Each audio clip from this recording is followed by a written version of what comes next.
It's a very difficult thing to say when I realize I'm an entrepreneur, because there was never a point in time where I paused and say, yes, I'm an entrepreneur. So it kind of like evolved. Because I grew up in a family where my parents had businesses, so they get you doing some of the things there.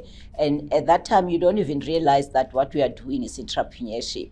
And then now you start also, you get to high school, you are always selling something. You get to university, you are selling something. And then by the time then I was an employee working. And then now I started thinking, what can I do?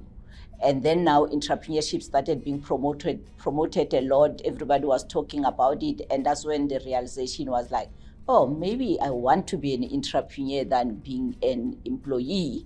And then getting bored as an employee helped that process, speed up that process for me, then to say, let me go practice it now, because they say entrepreneurship is all about practicing. If you're not practicing it, then we are not one.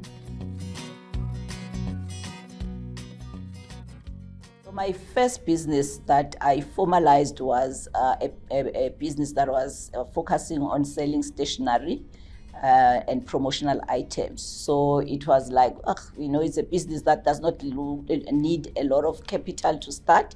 And I thought it was an easy business to run.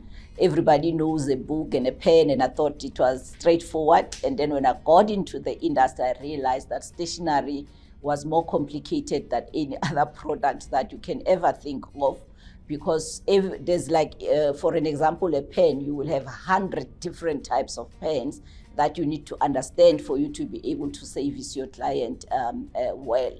So that was the first challenge that I had. I was in an industry I did not understand. I was supplying products that I did not have the full understanding of what is what and how it works. So I had to learn as I go. But now the tricky part is that when you learn as you go, you pay for that school fees with money, and lots of money, because you make a lot of mistakes and each mistake will cost you some money. I mean, one a mistake is I didn't understand the industry, and then it became very challenging. I didn't get people who knew the industry as my mentors at the beginning, so that at least they guide me. So I figured out everything myself, which was another biggest challenge that I had to deal with. So there's a lot of challenges I faced, but I think those were the two big ones: not having a mentor to help me, and also not understanding the industry that I was operating in.